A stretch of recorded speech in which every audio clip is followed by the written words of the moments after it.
تو اسی کو ہائی لائٹ کیا جائے گا نا. بیماری اگر ایک ہے, اب آپ کسی ڈاکٹر کے پاس جائیں, آپ کو شوگر کی وجہ سے سارے مسائل ہو رہے ہیں, ایک ڈاکٹر کے پاس گئے, وہ بھی کہے گا بھائی آپ کا مسئلہ شوگر ہے. دوسرے کے پاس جائیں, وہ بھی کہے یار آپ کا مسئلہ کیا ہے, شوگر ہے, اس کو کنٹرول کرو, اس کی وجہ سے یہ کڈنی مڈنی اور یہ ہارٹ مارٹ کے مسائل ہو رہے ہیں. آپ تیسرے ڈاکٹر کے پاس گئے, ڈاکٹر ہوگا تو وہ یہی بولے گا کہ یہ کیا ہے, شوگر ہے. پھر آپ پہلے والے کے پاس دوبارہ آ گئے, یار سب ایک ہی بات کر رہے ہیں, اب آپ بتائیں ڈاکٹر صاحب میری نظر کمزور ہو رہی ہے. وہ کہے گا بھائی مسئلہ کیا ہے, شوگر ہے. تو آپ ڈاکٹر سے کہیں کہ یار تم نے شوگر کے علاوہ کچھ پڑھا ہے, ایم بی بی ایس میں شوگر ہی پڑھی ہے اور کچھ نہیں آتا تمہیں؟ ڈاکٹر کہے گا آتا بہت کچھ ہے, لیکن آپ کا مرض کیا ہے, شوگر ہے. ہم نے جو پڑھا ہے نا بہت کچھ, شوگر کے علاوہ بھی بہت کچھ پڑھا ہے, لیکن آپ میرے پاس اس لیے آئے ہیں کہ میں آپ کو صحت دوں, تو آپ کا ہیڈک شوگر ہے. سمجھتے ہو کہ نہیں سمجھتے؟ تو لوگ مجھے بیانات میں کہہ رہے ہوتے ہیں یہ مولانا ہر وقت ایک ہی ٹاپک کو لے کے گھومتے رہتے ہیں, 2-4 ٹاپک ہیں. تو بھائی اللہ کا شکر ہے ہمیں اور بہت سارے ٹاپک آتے ہیں, ایسا نہیں ہے کہ ہمیں وہ ٹاپک نہیں آتے, لیکن وہ آپ کا مسئلہ نہیں ہے. آپ کا مسئلہ جو ہے نا, جو شوگر ہماری سوسائٹی کو ہو گئی ہے, وہ والی شوگر وہ الگ ٹائپ کی شوگر ہے.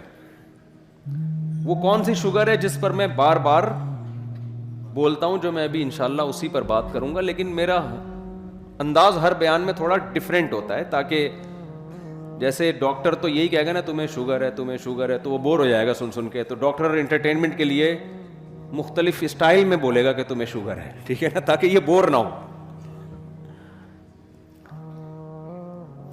تو ابھی میرا یورپ کا بھی سفر ہوا, اس میں بھی ایک ہی ٹاپک کو میں لے کے چلا ہوں ہر جگہ, کیونکہ ان کا بھی وہی مسئلہ ہے جو ہمارا مسئلہ ہے, وہاں کے مسلمانوں کا بھی یہی مسئلہ ہے. جو کہاں کا مسئلہ ہے, یہاں کا مسئلہ.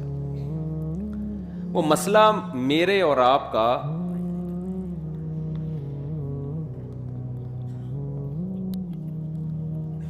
مائک کا یہی بڑا مسئلہ ہے, ہر مسجد میں یہ مسئلہ ہے. تو ہم سب کا مسئلہ بہت بڑا یہ ہے کہ ہم نہ ادھر کے ہیں نہ ادھر کے. ہمیں یہی سمجھ میں نہیں آ رہا کہ ہم انگریز کے بچے ہیں یا ہم مسلمان ہیں. ہم نے اپنا باپ انگریز کو بنانا ہے, یورپین کلچر کو بنانا ہے, امریکہ کو برطانیہ کو اپنا باپ بنانا ہے, یا ہمارے لیے ہمارے لیڈر محمد صلی اللہ علیہ وسلم اور قرآن ہے. یہ بات اب تک اس میں ہمیں کنفیوژن بہت ہے. اسلام کو ہم اتنا فالو کر رہے ہیں جتنا ہمیں کلچر اجازت دیتا ہے. سمجھ میں آ رہی ہے بات؟ وہ تو گورے کے ہاں بھی یہ کلچر ہوتا تو وہ بھی اتنا اسلام فالو کر لیتا. اسلام کو جو فالو کیا جا رہا ہے وہ اس لیے نہیں کہ کوئی کائنات کو بنانے والا ہے, اس نے ہمیں کچھ احکامات دیے, ہم مر کے پھر مٹی ہو کے ختم نہیں ہو جاتے, پھر ہمیں دوبارہ اس کے سامنے کھڑے ہو کر حساب و کتاب دینا ہے, جواب دینے ہیں. ڈے آف ججمنٹ ہے ایک, جس کا ایک ایک پل کا ہمیں حساب و کتاب دینا پڑے گا. یہ کانسیپٹ ختم ہوتا جا رہا ہے. تو بس ایک دماغ میں ایک بات بیٹھ گئی ہے کہ اسلام ایک اچھا مذہب ہے. دنیا میں بہت سارے مذاہب ہوتے ہیں, تو مسلمان کہتے ہیں اسلام تھوڑا دوسروں سے زیادہ اچھا ہے, اسلام تھوڑا دوسروں سے کیا ہے, زیادہ اچھا ہے. تو ٹھیک ہے, فالو کر لینا چاہیے, کوئی حرج نہیں ہے اس میں. ایکچولی بھی پھر کر رہے ہوتے ہیں, کندھے بھی ہلا رہے ہوتے ہیں, نو پرابلم. اگر کوئی چلتا ہے, کوئی نماز وماز پڑھ لیتا ہے, ٹھیک ہے, نو ایشو. اسٹائل بھی یہی ہوتا ہے ہمارے لبرل لوگوں کا نا. یہ وہ والے لبرل جو بہت ٹائٹ قسم کے لبرل ہوتے ہیں, جو ہر چیز کی اجازت دیتے ہیں آپ کو, کہ اگر کوئی بندہ داڑھی رکھ لیتا ہے تو ٹھیک ہے نا یار, کیا ہے, نہیں رکھتا تو بھی اس کا پرسنل مسئلہ ہے, نماز پڑھ لیتا ہے اچھی بات ہے, نہیں پڑھتا چلتا ہے. ایک چیز پر ساری دنیا متفق ہے, کسی کا دل نہ دکھاؤ, کسی کا دل نہ دکھاؤ. یہ ساری دنیا میں کامن ہے کہ یہ تو سب مانتے ہیں بھائی, دل جو کسی کا دکھائے گا وہ بہت ہی غلط آدمی ہے. دل کسی کا بھی نہ دکھاؤ. انسانیت, human rights, women rights, rights کی بات, کتوں کے رائٹس, بکری کے رائٹ, بلے کے رائٹس. کراچی میں جتنے کتوں کے حقوق کا تحفظ ہو رہا ہے, کاش اس کا 10واں حصہ انسانوں کے حقوق کا تحفظ ہو جاتا نا. کتا مارنا کراچی میں آسان ہے، مشکل ہے، بندہ مارنا آسان ہے. کتوں سے زیادہ کراچی میں جوان موتیں ہو رہی ہیں. ابھی این ڈی یونیورسٹی کا واقعہ آیا ہے سامنے، اور افسوس اس پر ہوتا ہے کہ لڑکے تماشا دیکھ رہے ہیں. ایک بندہ ڈاکوؤں سے لڑ رہا ہے تو اس نے ہمت کی ہے تو پوری قوم جائے نا پکڑ لے اس کو. قوم تماشا دیکھ رہی ہے. تو ہمارا بڑا مسئلہ میرے بھائی کیا ہے کہ اسلام کا ہم نے ابھی دل و جان سے اس کو قبول کیا نہیں ہے. یہی وجہ ہے کہ اسلامی احکام کو فالو کرنے میں پھر ہمیں مزہ نہیں آتا. جب تک آپ کسی چیز کو دل و جان سے ایکسپٹ ہی نہیں کرتے، ذہنی طور پر، دلی طور پر، تو آپ کو اس کو فالو کرنے میں لذت محسوس نہیں ہوگی. جیسے منافقین کے بارے میں قرآن نے کہا لا الہ الائی ولا الہ ہاؤلائی، نہ ادھر کے ہیں نہ ادھر کے ہیں. آدھے تیتر آدھے بٹیر لٹکے ہوئے ہیں. نہ ہمارے مرد فالو کر رہے ہیں نہ ہماری عورتیں فالو کر رہی ہیں. کتنا کر رہی ہیں یہ یاد رہے گا؟ سبق ہی بھول رہے ہو آپ لوگ. کتنا مرد اور عورتیں اسلام کو فالو کر رہے ہیں، کتنا کر رہے ہیں ذرا آپ بتائیں. ابے تیتر بٹرنی پہ میں نے سمجھایا نا، جتنا کلچر اجازت دے رہا ہے. ان کو سمجھ میں آئی یہ بات.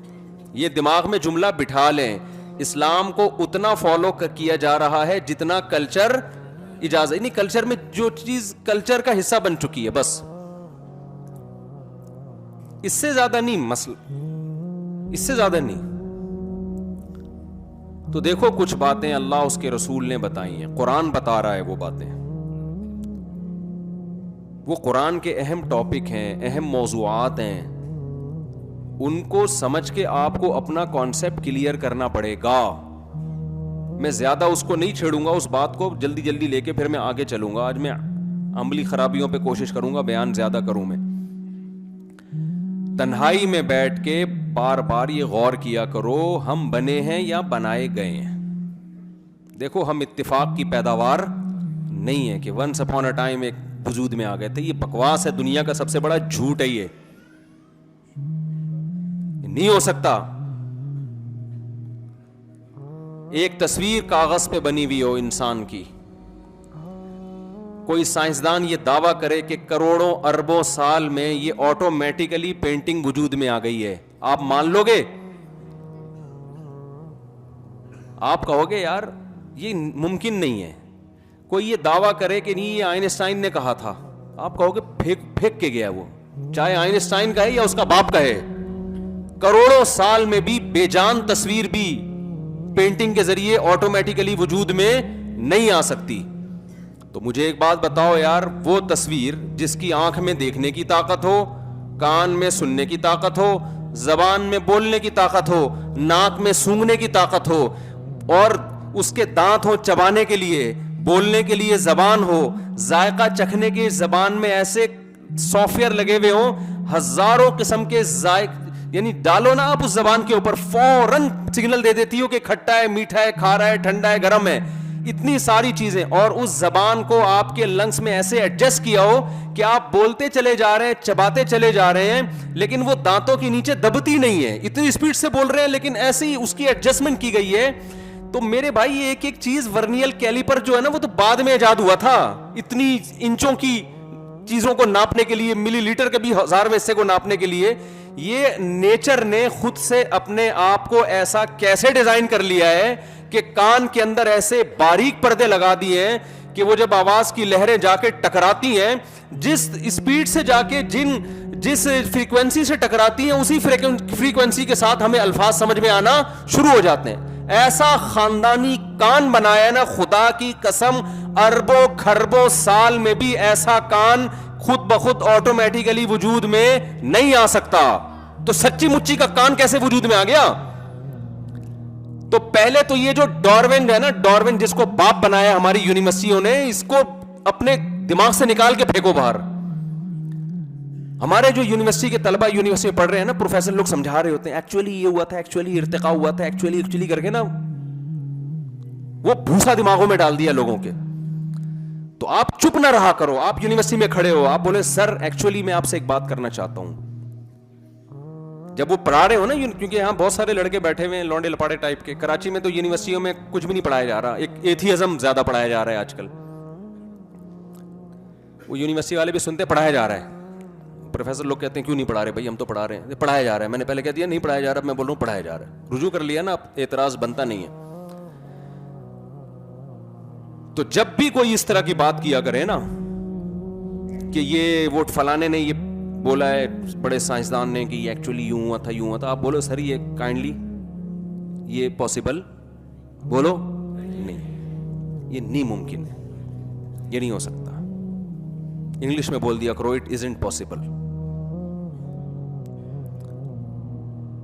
وہ کہیں سائنس کا حوالہ دو, آپ اس سے کہیں کہ سر سائنس کا حوالہ آپ کے ذمے ہے, جو دعویٰ کرتا ہے دلیل اس کے ذمے ہوتی ہے, دلیل اس کے ذمے ہوتی ہے. ہم تو کہہ رہے ہیں یہ ایک کاغذ پہ تصویر نہیں ہو سکتی, یہ کیسے آنکھ ناک کان کیسے بن گئی, یہ نہیں ہو سکتا بھائی. اور کوئی بات کریں سر. جلدی سے ایک بات کروں کیونکہ لوگ پھر سن کے کہتے ہیں یار ایک ہی آپ چیز کو ریپیٹ کرتے رہتے ہیں. آگے چلتا ہوں پھر میں. دیکھو وہ نیوٹن کا قانون ہے نا کہ کسی چیز میں جب تک حرکت نہ دی جائے تو حرکت نہیں ہو سکتی, متحرک کو روکا نہ جائے تو رک نہیں. یہ ہے نا, میں تو دیسی اسٹائل میں بیان کر رہا ہوں. اس کا خلاصہ یہ کہ چینجنگ کے بغیر, چینجر کے بغیر چینجنگ, اصل مسئلہ یہ ہے اس کا. ہم اس کو اپنے الفاظ میں یوں ڈیفائن کر لیتے ہیں, ایکسپلین کر لیتے ہیں کہ چینجر کے بغیر چینجنگ نہیں ہو سکتی.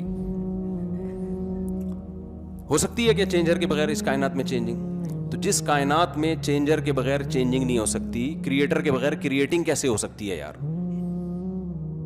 کریٹنگ زیادہ مشکل ہے, چینجنگ زیادہ مشکل ہے. بولو کیا ہو گیا؟ مجھے ایک بات بتاؤ, ایک انتہائی سست آدمی ہو جیسے کہ ہوتے ہیں کراچی میں, ہلائے بغیر ہلتا نہیں ہے. سست لوگ ہوتے ہیں نا, بچوں میں بہت ساری قسمیں ہوتی ہیں. کچھ صبح صبح اٹھ رہے ہیں, جاگنگ کر رہے ہیں, جا رہے ہیں. کچھ پوستی قسم کے بچے ہوتے ہیں. یار یہ کراچی کے الفاظ کراچی میں ہی سمجھ میں آتے ہیں, باہر جا کے بولو ان کو سمجھ, وہ پتہ نہیں مفتی صاحب کیا کہہ رہے ہیں یار. کچھ پوستی قسم کے ہوتے ہیں, پڑے ہوئے ہیں, ہلتے نہیں ہیں. آئنسٹائن نے کہا تھا ہلائے بغیر بولو نا, ہلیں گے نہیں. آپ اس آئنسٹائن سے پوچھو جو کم بخت ہلائے بغیر ہلتا نہ ہو, وہ آٹومیٹیکلی خود سے پیدا کیسے ہو گیا؟ یہ ممکن نہیں ہے, یہ ممکن نہیں ہے. تو ہم مانتے ہیں کسی خدا نے ہمیں بنایا ہے, اس پوری کائنات کو بنایا ہے. تو اللہ یہ کہتا ہے, خدا یہ کہتا ہے, ہم تو اسی خدا کو مانیں گے نا جو قرآن, کیونکہ اس کے علاوہ تو کوئی اور خدا کا ہم سے رابطہ ہی نہیں ہے. یہاں بھی لوگ اعتراض اکثر کرتے ہیں کہ بھئی ہم مسلمانوں کے اللہ کو کیوں مانیں, کوئی کریٹر ہے تو ہے نا, یہ والا کیوں ہے جس کو مسلمان اللہ کہتے ہیں. تو بھئی ہمارے پاس اس کے علاوہ کوئی آپشن نہیں ہے. کوئی اور خدا ہم سے بات چیت ہی نہیں کرتا, نہ ہمیں احکام دے رہا ہے, نہ کتابیں نازل کر رہا ہے, نہ پیغمبروں کو بھیج رہا ہے. ہم تو اسی کو مانیں گے جو اویلیبل ہے. اگر کوئی اور ہے تو وہ مارکیٹ میں لاؤ یار, ٹھیک ہے نا, انٹروڈکشن کرواؤ. کوئی ہے ہی نہیں اس کے علاوہ جس کا بندوں سے رابطہ ہو. تو ایسے مبہم خدا کو مان کے کیا کرنا ہے جس کا مخلوق سے سرے سے کوئی رشتہ ہے, وہ پیدا کر کے اس نے چھوڑ دیا ہے. تو جو لبرل لوگوں کا خدا ہے نا, اس کا انسانوں سے کوئی رشتہ نہیں ہے. وہ یہ بتانے کے لیے بھی تیار نہیں ہے کہ میں نے انسانوں کو پیدا کیوں کیا, جب وہ لفٹ ہی نہیں کرا رہا ہمیں, تو ہم اس کو لفٹ کیوں کرائیں؟